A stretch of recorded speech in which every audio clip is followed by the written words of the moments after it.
Connaître toujours mieux Jésus-Christ. On est rendu au message numéro 3. On va parler de la connaissance. Le texte d'appui de tout le message que l'on... En tout cas, de toute cette série-là, c'est 2 Pierre à partir du... 2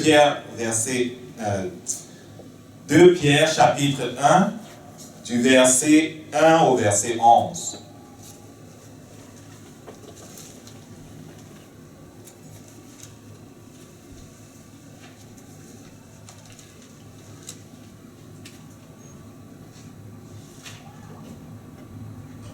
Et j'ai beaucoup utilisé la version Bible du Semeur quand je travaillais cet enseignement-là. Donc la plupart des versets que je prends, c'est comme la Bible du Semeur.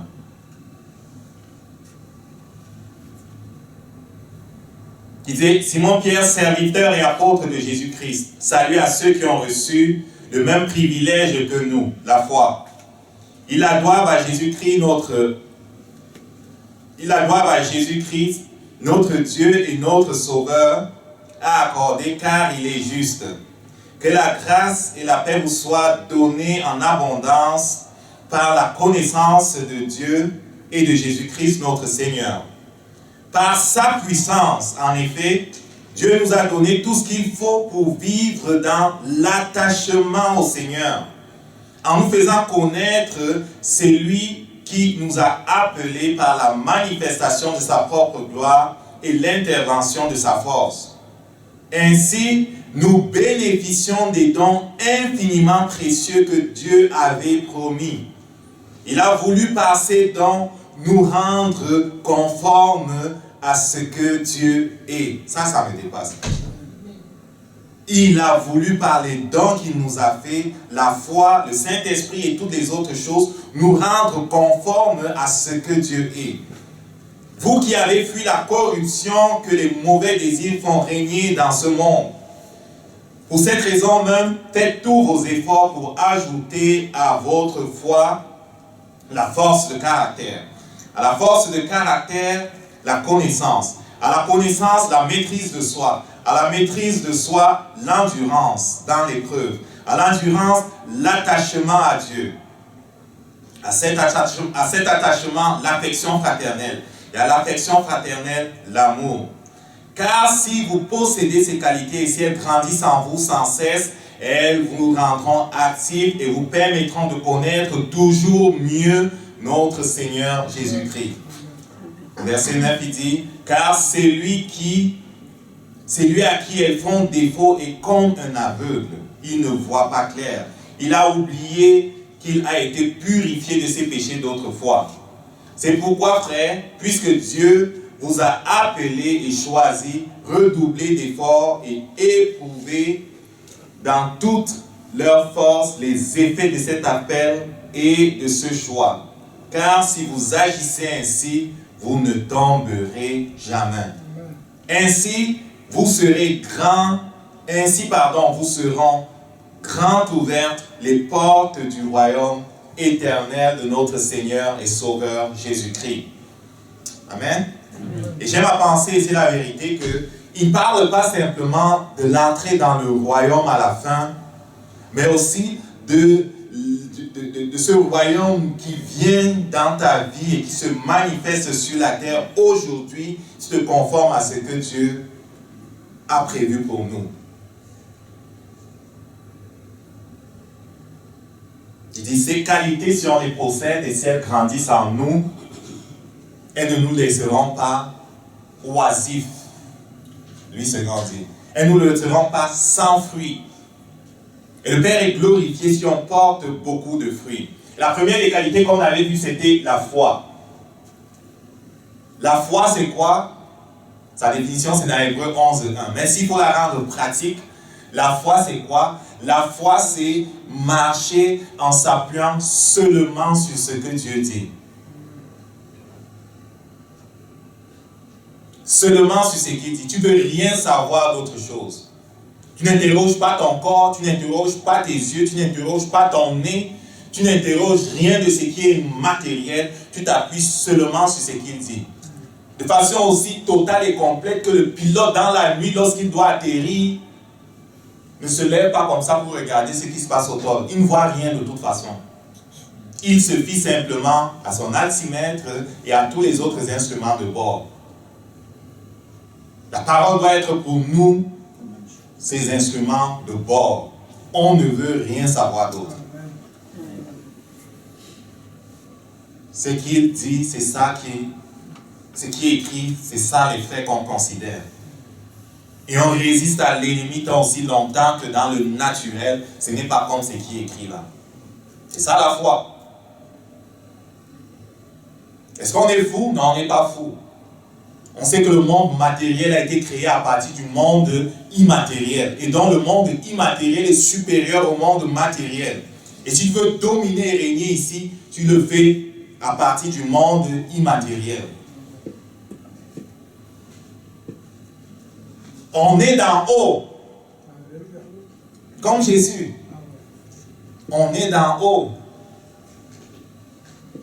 Parfois, on croit qu'on est la chair. Non, ça c'est la tente dans laquelle tu es. Tu es un esprit. Et il nous a fait des dons afin qu'on soit conforme à qui il est. On l'est dans notre esprit. Il faut que cela se traduise dans notre âme et dans notre corps. Si tu négliges la foi, ça ne va jamais arriver. La force de caractère, on l'a définie comme étant, parce que les autres, plusieurs versions, on a vu que oui, on en parle comme étant la vertu. Mais d'autres versions, et quand on regarde la définition, en parlent aussi comme étant la décision que l'on a prise dans notre cœur d'agir conformément à la parole de Dieu. C'est une forme de ténacité, de résolution. Je décide de suivre Jésus. Même si cela devient dur, je décide de le suivre. Je ne fais pas machine arrière. 3 jeunes juifs s'étaient retrouvés dans le royaume de Nebuchadnezzar. Et on a dit, vous allez adorer la statue. Ils ont dit, roi, on ne va pas adorer la statue. Notre Dieu est capable de nous délivrer de la fournaise avec laquelle tu nous menaces. Et même si notre Dieu qui est capable de nous délivrer de la fournaise et de tes menaces ne nous délivrait pas, s'il pensait que notre mort l'honorerait plus, eh bien sache qu'on ne va pas adorer ta statue. Ils avaient décidé dans leur cœur de ne pas renier Dieu. La résolution. Si tu es ce chrétien qui fait les choses lorsque c'est juste convenable, et lorsque ce n'est pas convenable, tu ne fais pas ce que Dieu dit, mon ami, tu n'as pas décidé dans ton cœur de suivre Dieu. Tu es encore en train de penser. Celui qui a décidé dans son cœur ne regarde plus en arrière. Les disciples disaient, on a tout laissé. Paul disait, je suis crucifié pour le monde est crucifié pour moi. Il avait décidé dans son cœur et il ne voulait pas penser à autre chose. Est-ce que tu as décidé dans ton cœur? Il y en a qui sont juste en train de penser. Tu es juste en train de penser, ça ne va pas se faire. Je peux te dire ça. Tu dois décider dans ton cœur et d'une certaine façon couper les ponts. Et dire comme Paul, le monde est mort pour moi. Et la parole de Dieu le dit, cela veut dire qu'on est mort. J'ai été crucifié avec Christ. Si je vis, ce n'est plus moi qui vis, c'est Christ qui vient en moi. Si c'est Christ qui vient en moi, je n'ai plus de désirs, ce sont ses désirs. Si c'est Christ qui vient en moi, je n'ai plus de rêves, ce sont ses rêves. La résolution. Et tous ceux qui ont rencontré Dieu étaient des gens résolus. Tu n'es pas résolu, tu n'es pas bon pour le royaume de Dieu. C'est ça que Jésus-Christ dit, si quelqu'un met la main à la charrue et regarde en arrière, il n'est pas digne de moi. Il est impropre au royaume de Dieu. Est-ce que ça coûte cher de suivre Jésus?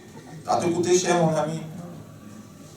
Mais souviens-toi, standing ovation, Abraham, Isaac, Jacob, Paul, Timothée, Epaphras, les anges vont se mettre debout. Et ils vont t'acclamer. Parce que tu seras en face de l'enfer, résisté Satan, tu auras mis Satan à genoux. Tu auras couru ta part de la course de la bonne façon.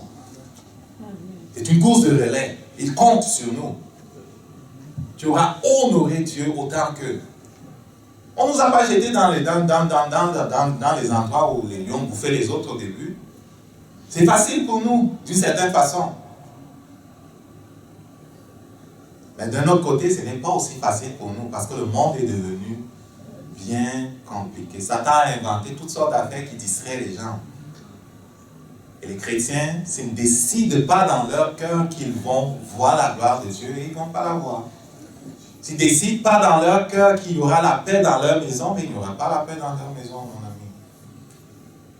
S'ils ne décident pas dans leur cœur qu'ils vont mettre les genoux à terre et faire tout ce qu'il faut pour vivre la prophétie de Dieu pour eux, ben ils ne la vivront pas. Ils vont juste la lire là comme ça.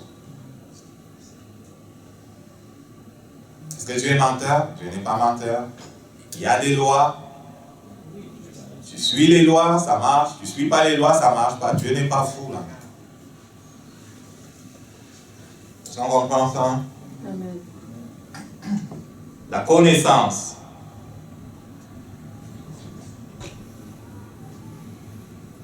Donc au verset 5, il dit, pour cette même raison, faites tous vos efforts pour ajouter à votre foi la force de caractère, à la force de caractère, la connaissance, la Bible du Seigneur.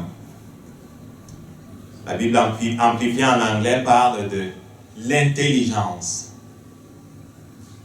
et aussi de connaissance. L'Expanded Bible, aussi en anglais, il parle de la connaissance. La Young Literal Translation parle aussi de connaissance. La Louis II parle de la science. À cause de cela, faites tous vos efforts pour joindre à votre foi la vertu, à la vertu, la science. Ce terme qui est traduit par les uns connaissance, par les autres science, qu'est-ce qu'il veut dire exactement?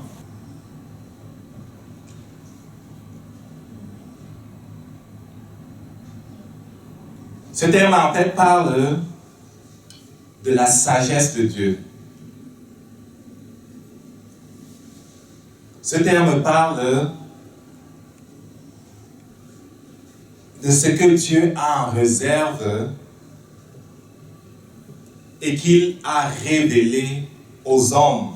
Je vais lire dans Deutéronome au chapitre 29, verset 29.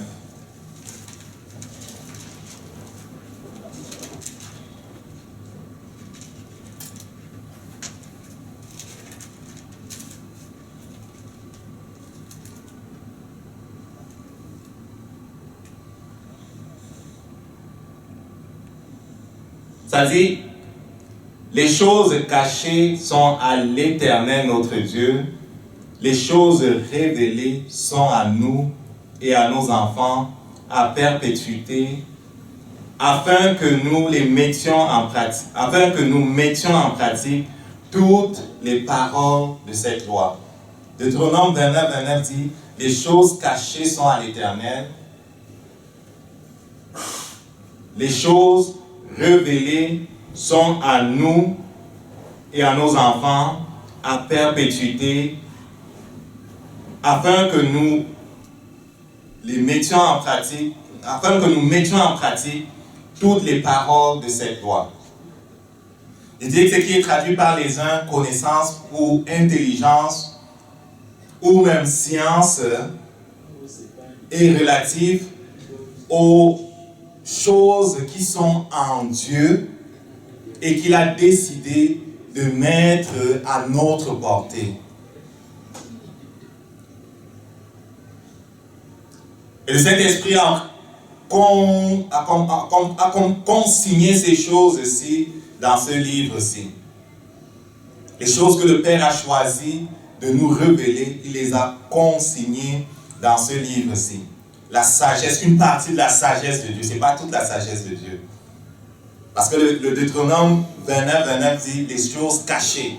Dieu n'a pas tout révélé. Il y a des choses qui sont cachées encore à lui. En lui, quoi. Mais il a voulu révéler ces choses-ci, il les a placées ici. Donc on parle de la sagesse de Dieu. Cette sagesse est relative à Dieu lui-même. Cette sagesse est relative à ce que Dieu donne aux hommes. Cette sagesse est relative à ce qu'il est permis aux hommes de posséder sur la terre. Et on va aller lire dans le livre de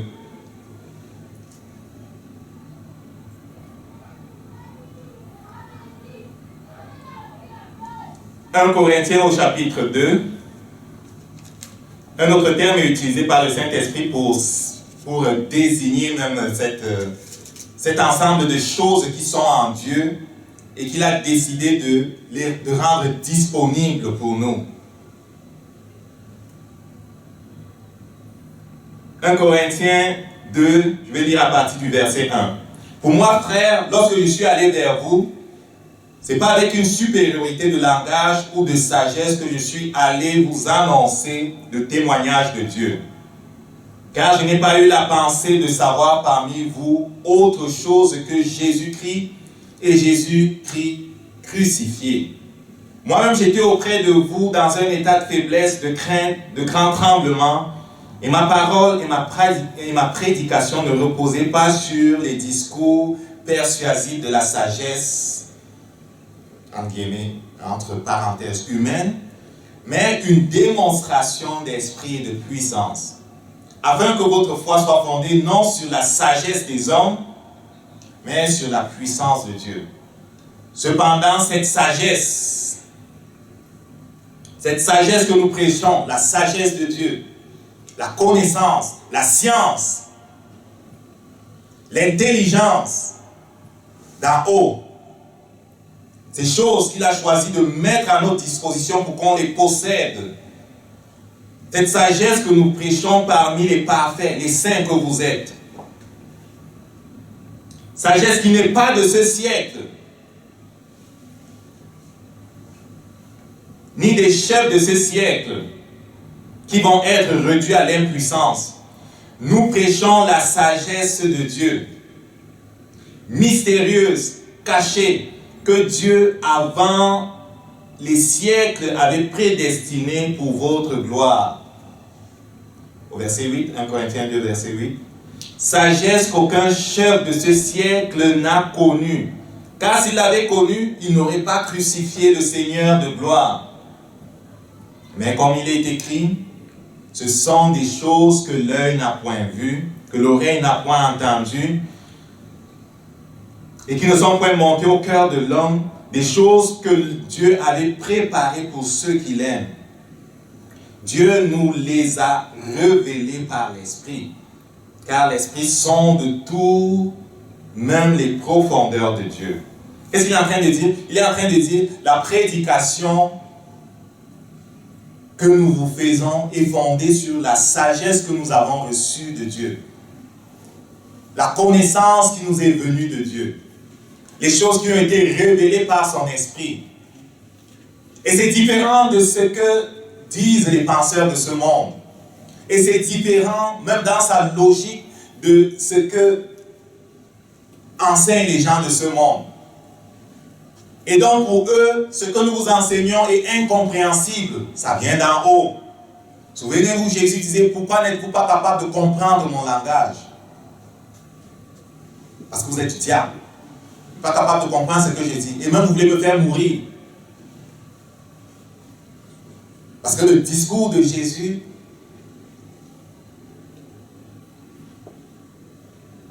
c'était bizarre. Et beaucoup ont de la misère à comprendre que pourquoi il a besoin de mourir pour moi? C'est quoi cette affaire?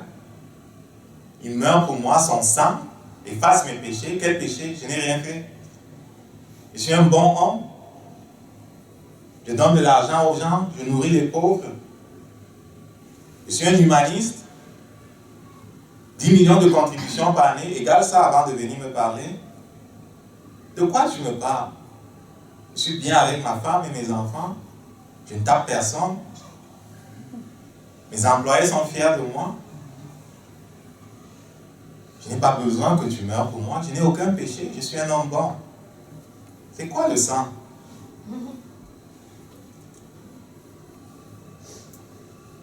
ne comprennent pas ce langage-là. Au verset 9, il dit, ce sont des choses donc que l'œil n'avait pas vues. Les hommes de ce monde avec l'intelligence n'étaient pas capables de percevoir ces choses. Pourquoi? Parce que Dieu les avait mises en lui. Dieu est dans l'esprit. Eux, ils sont toujours dans le naturel. Ils ne peuvent pas trouver les choses de Dieu dans le naturel.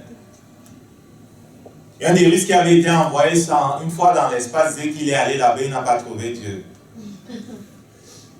Parce qu'il avait fait quelques tours dans l'espace, il revient, il parle de façon orgueilleuse qu'il n'a pas vu Dieu. Attends, tu ne vas pas le voir. On ne voit pas Dieu avec les yeux, mon ami. Au verset 11, le Saint-Esprit dit, « Qui donc parmi les hommes connaît les choses de l'homme, si ce n'est l'esprit de l'homme qui est au-dedans de lui? De même, personne ne connaît les choses de Dieu si ce n'est l'Esprit de Dieu. » Cette connaissance, cette science, cette sagesse, ce sont les choses de Dieu. Les choses qui étaient en Dieu et qu'il a choisi de rendre disponibles à nous. Pourquoi? Pour notre gloire. Pour notre gloire. Quand on remonte au verset 7, il dit, nous prêchons la sagesse de Dieu. Elle était mystérieuse, elle était cachée avant les siècles. Mais il l'avait prédestinée pour notre gloire. C'est pour notre gloire qu'il a rendu ces choses disponibles.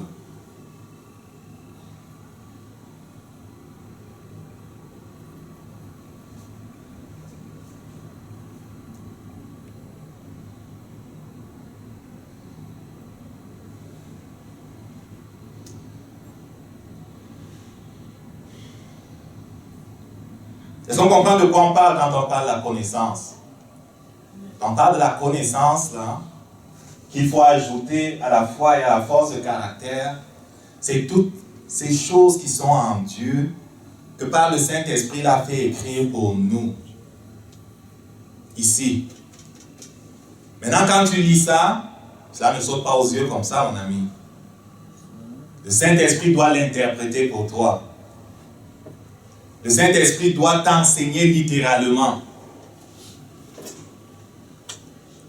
La sagesse de Dieu est consignée dans ce livre.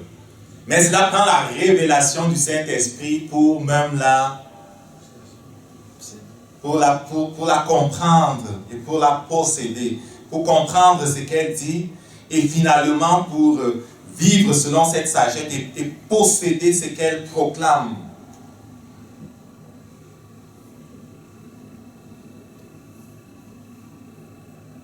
Pour chacun de ces points, si on avait décidé de dire un peu qu'est-ce que c'est et de dire est-ce que c'est important. Je crois que vous comprenez que c'est important là. Si Dieu a caché des choses et qu'il décide de les rendre disponibles, c'est important. Surtout qu'il dit que les rend disponibles pour notre gloire. C'est doublement important, pourquoi? Parce qu'il a envoyé son esprit pour venir même nous enseigner ces affaires-là. On ne peut pas les comprendre sans le Saint-Esprit. L'une des raisons pour lesquelles le Saint-Esprit est venu, c'est pour nous enseigner cette sagesse qui a été cachée et qui a été consignée. Jésus disait, j'ai tellement de choses à vous dire, vous n'êtes pas capable encore de le comprendre. Mais quand sera venu l'Esprit de vérité, il vous enseignera toutes choses. Il vous aidera même à vous souvenir ce que j'avais enseigné. Il vous expliquera les choses. Et l'Esprit de vérité a pris Paul, on peut voir quand il parle de ça dans Galates. Après sa conversion, l'Esprit de vérité l'a amené au désert et pendant 3 ans, il a été enseigné. Dieu lui a révélé des choses que même les pierres ne comprenaient pas encore. Le salut n'était pas seulement pour les Juifs, c'était aussi pour les non-Juifs. Abraham n'est pas seulement le père des Juifs, il est aussi le père des non-Juifs. Le salut, c'est par la grâce. La circoncision à laquelle vous êtes tellement attachés dans la chair, c'est pas ça le plus important, c'est dans l'esprit, la circoncision des cœurs. Dieu lui a révélé extraordinairement des choses. Par le Saint-Esprit. Pourquoi? Parce qu'il veut qu'on les possède.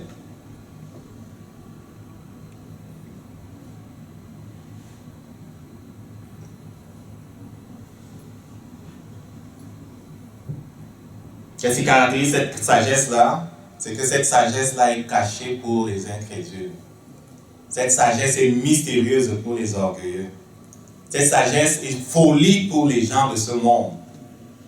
C'est pour ça que Paul dit, la folie de Dieu est plus sage que la sagesse des hommes. En fait, il dit, ce que les hommes appellent folie quand ils désignent les choses de Dieu, c'est plus sage que ce qu'ils veulent utiliser comme moyen pour avancer.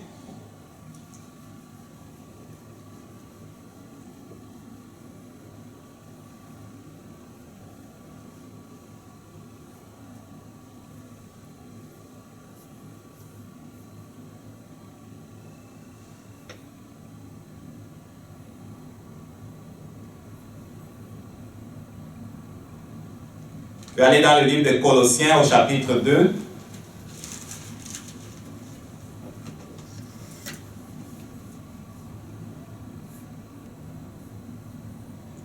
À partir du verset 1, il dit, « Je veux en effet que vous sachiez combien grand est le combat que je soutiens pour vous et pour tous ceux qui sont à Laodicée.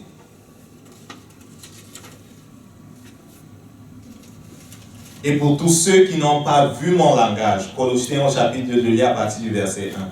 « Afin qu'ils aient le cœur rempli de consolation et qu'ils soient unis dans l'amour, enrichis d'une pleine intelligence pour connaître le mystère de Dieu. » C'est un autre terme que le Saint-Esprit utilise pour parler de cette sagesse cachée. Et le mystère de Dieu, c'est qui? C'est une personne. C'est Jésus-Christ, c'est Christ.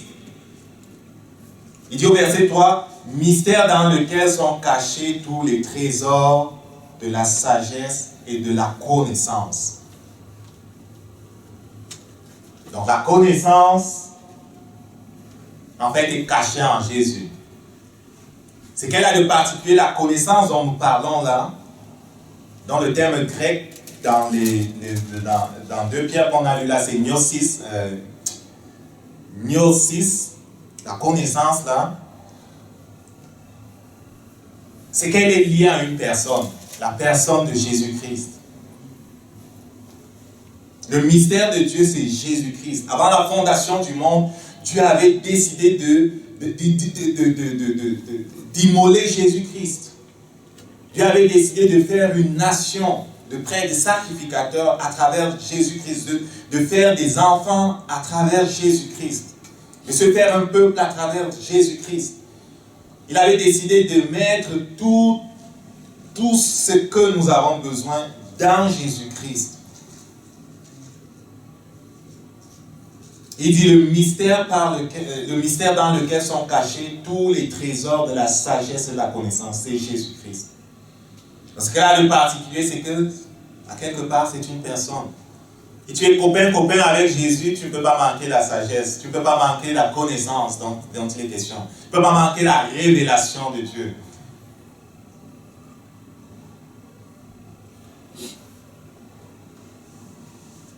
Et on sait tous que quand Dieu a quelque chose, Satan a toujours le faux de ça. C'est la place pour mettre en garde contre la fausse connaissance, contre la fausse sagesse. Il y en a beaucoup d'ailleurs qui portent le nom de homme de Dieu, ou femme de Dieu, ou ministre de Dieu, ou ministère de Dieu, ou personnes qui disent qu'ils travaillent pour Dieu là. Mais attention. Attention. Parce que chaque fois que Dieu a quelque chose, Satan a son équivalent. Tu peux voir dans la Bible. Moïse arrive chez Pharaon, il prend son bâton, il lance à terre pour démontrer la puissance, la véracité de Dieu. Les autres disent, hey, tu crois que tu vas nous épater avec ça? Magicien, sortez-nous nos bâtons là. Il sort 4 bâtons, il lance aussi à terre. Satan est capable de mimiquer ce que Dieu fait. C'est pour ça que la parole de Dieu et le Saint-Esprit disent, Satan aussi se déguise en ange de lumière, dans le livre de Corinthiens. Et pour ce qui est de la connaissance ou de la sagesse, il a pollué le monde de fausses connaissances. Et si tu ne fais pas attention, tu vas voir la mauvaise connaissance. Comment éviter de tomber dans le piège? C'est que la sagesse qui vient de Dieu, on l'a compris, elle est centrée sur Jésus-Christ. Si quelqu'un prétend parler de Dieu là, et que Jésus-Christ n'est pas le centre de son message, prends tes pieds, tu t'en vas. Oublie son affaire là. Amen. Si Jésus-Christ n'est pas le centre de son message, et si Jésus-Christ n'est pas comme le Saint-Esprit dit qu'il est, oublie son message là. Tu ne parles pas de Dieu si Jésus-Christ n'entre pas dans ton affaire. Il mettait en garde ici justement les Colossiens contre la fausse sagesse, parce qu'il était arrivé en Colosse des gens qui enseignaient autre chose. Et de là, il y a une doctrine qu'on appelle les gnostiques. Vous avez entendu parler de ça? Oui. Le gnosticisme. Ça a évolué pour devenir la gnose. Il y a comme une secte pernicieuse là qui existe qu'on appelle la gnose. C'est un terme qui veut dire connaissance. C'est une doctrine qui disait que Jésus-Christ n'est pas le seul chemin vers Dieu, par exemple. Eux, ils pensaient qu'il y avait une foule d'êtres entre Dieu et les hommes, les anges, et que Jésus-Christ faisait partie de ces anges-là par lesquels on pouvait passer pour atteindre Dieu. Et Paul, quand il écrit ici aux Colossiens, il les met en garde contre cette fausse doctrine, cette fausse science, ce faux enseignement-là. Il dit au verset 8, Colossiens 2, verset 8, « Prenez garde que personne ne fasse de vous sa proie par la philosophie et les vaines tromperies, s'appuyant sur la tradition des hommes, sur les principes élémentaires du monde et non sur Christ. Car en lui habite corporellement toute la plénitude de la divinité. » Et ces gens-là pensaient qu'il faut passer par une foule d'anges pour atteindre Dieu. Et que Jésus-Christ était simplement un intermédiaire. Ils faisaient donc des cultes d'anges, ils faisaient toutes sortes d'ascétisme, et ils étaient dans l'erreur. Et l'apôtre Paul, pour différencier le genre de connaissance qu'ils enseignaient de la vraie connaissance qui est la nôtre, utilise un autre terme dans Colossiens 1 au verset 9 et 10, et même les versets 3 et 10, au chapitre 3 et verset 10, qui est épignosis, pour dire la vraie connaissance. Comment te garder de la vraie connaissance? Il faut checker, est-ce que Jésus-Christ est le cœur? Est-ce que Jésus-Christ est présenté comme la solution de Dieu? L'autre chose, c'est que quand tu vas lire la parole, tu dois savoir que la parole, tu ne peux pas l'interpréter à partir de ton expérience. Si tu interprètes la parole à partir de ton expérience, tu ne vas pas avoir ce que Dieu veut te donner. Parce que tu vas dire, oui, elle dit ça, mais je vis ça. Donc, je ne crois pas ce qu'elle dit. Est-ce qu'on comprend ce que je dis? La parole parle d'abondance. Je n'expérimente pas l'abondance. Pourtant, je suis un bon chrétien. Je viens à l'église tous les jours. Je paye les dîmes. Je donne les offrandes. Je fais ci et ça. Je nettoie l'église. Je suis assidu. Mais je n'ai pas l'abondance. Ça ne va pas bien dans mon travail. Donc, ce n'est pas vrai cette parole-là. Je sais que Dieu m'aime, mais l'affaire d'abondance, là, du fait qu'il prend soin de moi, même dans le travail, c'est pas vrai. Parce que je ne vis pas ça. C'est pas comme ça que tu interprètes la parole de Dieu, mon ami. C'est ça qu'on pense ça. On n'interprète pas la parole de Dieu à la lumière de nos expériences. L'autre chose, c'est que la parole de Dieu s'interprète par elle-même. Donc, la connaissance, pour la posséder, il faudra que tu sois copain avec la parole de Dieu. La science, l'intelligence de Dieu, la sagesse de Dieu, il faut que tu sois copain avec le Saint-Esprit. Il va t'enseigner des choses. La façon du Saint-Esprit de t'enseigner des choses, c'est qu'il va coller une nouvelle vérité à une vérité que tu as déjà bien compris. il les colle les unes aux autres. Elle ne se contredit jamais. S'il vient donc quelqu'un qui veut t'enseigner quelque chose de nouveau et que ça ne fit pas dans ce que tu as déjà établi, mets ça de côté, mon ami. Parce que la parole de Dieu ne peut pas s'opposer à elle-même. Elle s'interprète par elle-même. C'est pour ça qu'on parle de la règle de 2 à 3 témoins. Dans le livre de Deutéronome au chapitre 19, si je ne m'abuse, au verset 15, il était écrit que on ne doit accepter de déposition contre quelqu'un que s'il y a au moins 2 ou 3 témoins. S'il n'y a pas 2 ou 3 témoins, oublie ta déposition là. Si une seule personne vient accuser quelqu'un que je l'ai supplie en flagrant délit d'adultère, il faut qu'on le lapide. On ne va pas le lapider si tu es le seul à l'accuser là. Ça se peut que tu es jaloux de lui, tu veux juste récupérer son terrain. Je l'ai supplié en train de maudire Dieu, il faut qu'on le lapide. Non, lapidez pas les gens quand tu disais ça. Ça se peut que tu veux simplement renverser quelqu'un dont tu es tanné et tu ne sais pas comment faire. Et anciennement, qu'est-ce qu'ils faisaient? Ils prenaient 2 ou 3 personnes qui corrompaient et on venait accuser, qu'on ait entendu maudire Dieu. Et on lapidait la personne. C'est un peu ce que Jézabel avait fait lorsque Nabal, lorsque Akab, son mari, voulait prendre la terre, le champ d'un monsieur, et le monsieur ne voulait pas lui laisser le champ, et il est allé pleurer, sa femme le voit en train de pleurer, il dit que pourquoi tu pleures, tu n'es pas le roi, attends, je vais te donner le terrain là tout à l'heure. Elle prend des gens et dit, prenez 2 ou 3 idiots là, donnez-leur de l'argent et dites qu'ils ont vu Nabal en train de maudire Dieu, et amenez-le pour le lapider. C'est ce qu'ils ont fait. Ça prenait 2 ou 3 personnes qui rendent témoignage que tu as maudit Dieu ou que tu as brisé la loi de Moïse et on te lapidé. On a lapidé Nabal sur la base de cette règle de Deutéronome 19, verset 15. Donc, quand une nouvelle vérité t'est amenée, si tu n'es pas capable, toi-même quand tu étudies la Bible et que tu penses avoir trouvé quelque chose de vraiment intéressant, avant de t'exciter trop, il faut que tu trouves 2 ou 3 témoins. Est-ce qu'on comprend ce que je dis? Il faut qu'il y ait 2 ou 3 autres passages qui vont dans le même sens que la nouvelle vérité que tu as découverte. Sinon, mets ça d'abord en veilleuse et demande au Saint-Esprit de te montrer dans la Bible où ça se trouve. Je connais le témoignage d'un homme que quand Jésus même lui parlait de quelque chose de nouveau, il demandait à Jésus où est-ce que cela se trouve dans la Bible. Kenneth Hagin. Il a eu le privilège de voir en vision Jésus au moins 8 fois. Et parfois Jésus-Christ lui parlait des choses, mais il dit où est-ce que cela se trouve dans la Bible? Et Jésus-Christ devait lui citer les versets. Pour lui montrer, ça se trouve ici, ça se trouve ici, ça se trouve ici. Ah, je n'avais jamais vu ça, je n'avais jamais compris ça. Ça t'est arrivé de lire un verset, de trouver que waouh, c'est comme si tu ne l'avais jamais vu. Ok? Donc, il faut toujours utiliser la règle de 2 ou 3 témoins. Jésus l'a utilisé. Dans Jean chapitre 8, il discutait avec des pharisiens. Et les pharisiens disaient, ton témoignage est sans valeur parce que tu témoignes de toi-même. Jésus lui a dit que non, mon témoignage n'est pas sans valeur, je ne suis pas seul.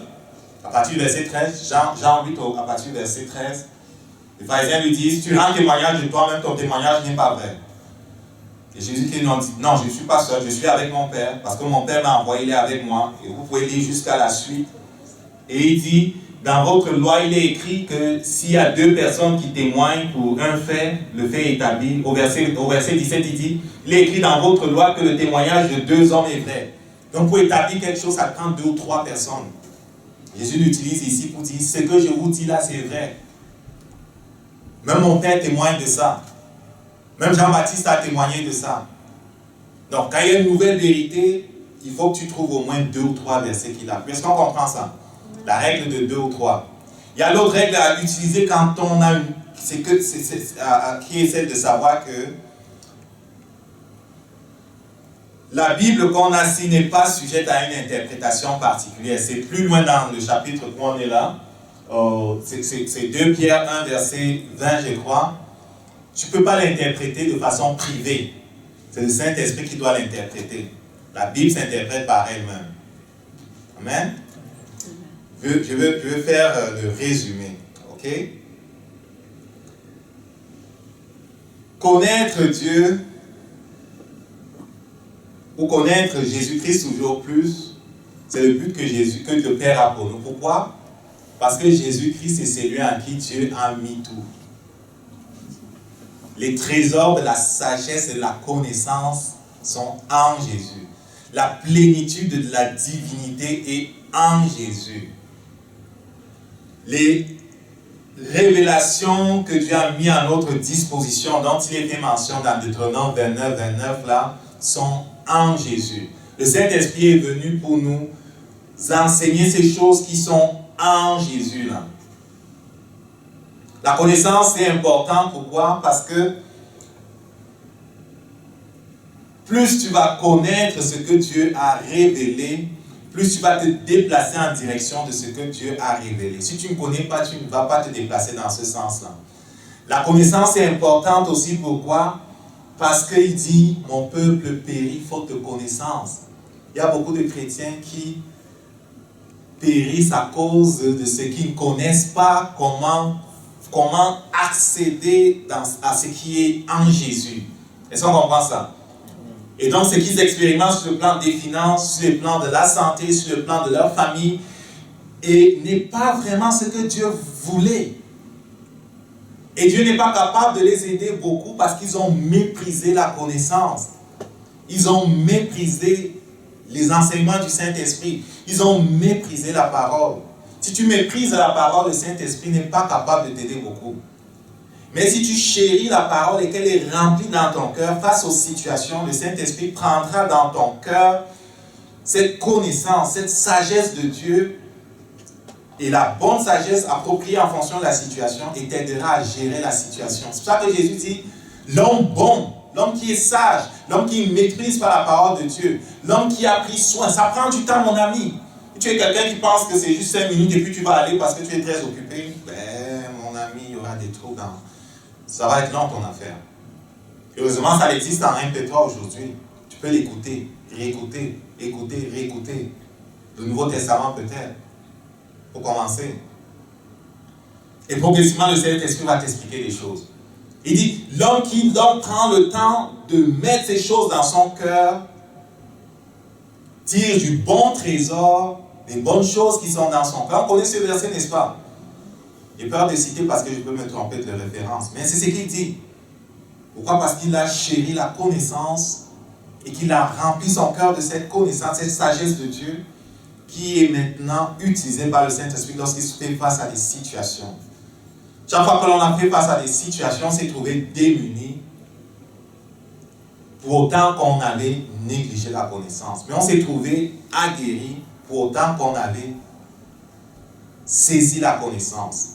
Et maintenant, on porte du fruit, ce n'est pas pour que ça reste dans nos têtes, on porte du fruit vraiment lorsqu'on la met en pratique. Jésus disait, tu es bon si tu connais ces choses, pourvu que tu les mettes en pratique. Qu'est-ce qu'on va faire de la connaissance? On va la mettre en pratique. Tu ne la possèdes pas avant de l'avoir mise en pratique. Et quand tu la mets en pratique, tu la possèdes vraiment. Et quand tu partages ton expérience, ce que tu vis avec Dieu, ce que tu vis avec le Saint-Esprit, de la dimension dans laquelle tu es parvenu avec lui à cause de la révélation que tu as mise en pratique, cela porte du fruit. Je vous encourage, les amis, à travailler à votre foi, à être résolu, décidé à avancer avec lui parce que on ne peut pas perdre en avançant avec lui. Et à chérir sa parole, sous tous les formats, MP3 ou ce que vous voulez là. Chérissez sa parole. C'est pas important de la lire comme tu veux lire toute la Bible en un jour, oublie ça. C'est mieux de lire un petit verset, de relire ce petit verset-là tout le temps, jusqu'à ce que ça entre en toi. Est-ce qu'on comprend ce que je dis? Plutôt que de lire un chapitre et te vanter que tu as compris 10 chapitres aujourd'hui, là, lis un verset. Si le Saint-Esprit t'oriente sur un verset, lis ce verset-là, campe sur ce verset-là jusqu'à ce que tu aies tiré le maximum de ce verset-là avant d'avancer. Est-ce qu'on comprend ça? Sinon, tu avances comme quelqu'un qui est vraiment insensé. Amen. On va se lever debout. On va rendre grâce au Père parce que sa parole est la vérité. Et que par sa grâce, notre expérience s'aligne sur sa parole. Telle doit être ta confession. Si on comprend